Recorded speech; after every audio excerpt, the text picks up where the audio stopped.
இந்தியாவில் நாங்கள் சேர்ந்தப்ப எங்களுக்கு எந்த இடர்பாடும் இல்லை. இப்போ அவங்க நினைக்கிறது கரெக்ட், இன்னும் பலப்படுத்தணும், ஒரு பெத்த கட்சி வரணும்னு நினைக்கிறதெல்லாம் தப்பு இல்லை. பட் அதனால நாங்கள் பாதிக்கப்படும் பொழுது, எங்கள் எதற்காக இந்த இயக்கம் ஆரம்பிக்கப்பட்டதோ அது பாதிக்கப்படும் பொழுது நாங்கள் எப்படி தொடர முடியும்? அதனால இப்ப விழித்துக் கொள்ள வேண்டியது அங்கே அதிமுக உள்ள நிர்வாகிகளும் தொண்டர்கள் தான். அவர்கள் ஆட்சிக்கு வர வேண்டும் என்றால் என்ன செய்ய வேண்டுமோ அதை செய்ய வேண்டும். அதை டெல்லி சொல்லி எங்களை சரி செய்துவிடும் என்று அவர்கள் நம்பினால் இந்த முறை அவர்கள் ஏமாந்து போவார்கள். ஏனென்றால் நாங்கள் சுதந்திரமானவர்கள், நாங்கள் எந்த யாரும் எங்களை நிர்பந்திக்கவும் மாட்டார்கள், நிர்பந்திக்கவும் இல்லை. அதை நான் பொய்யா சொல்லக்கூடாது உங்களுக்கு.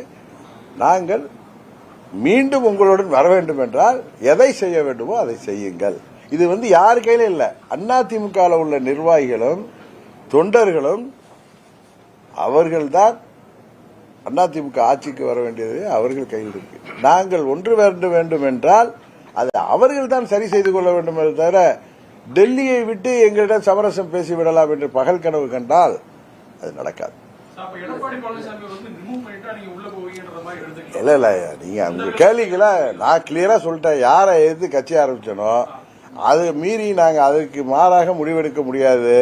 டிடி தினகரன் பெருந்தன்மையாக முடிவெடுத்தாலும்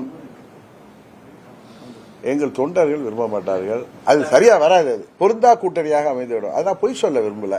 இது டிடி தினகரன் ஒருத்தருக்கு மாத்திர உள்ள மனநிலை இல்லை, எங்க தொண்டர்கள் மனநிலை.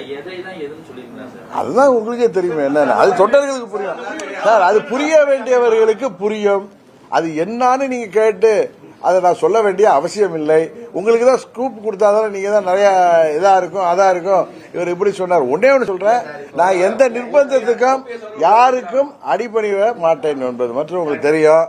அது மாதிரி எதற்கும் பயமும் எங்களுக்கு கிடையாது. எதையும் எதிர்கொள்கின்ற தைரியம் எனக்கு அம்மாவால் ஊட்டி வளர்க்கப்பட்டவர். 30 வயதுல இருக்கேன்.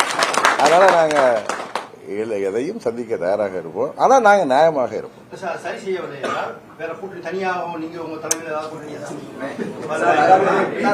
சார் நான் தான் சொல்றேன் சார், நாங்க டிசம்பர் மாதத்தில் முடிவெடுப்போம்.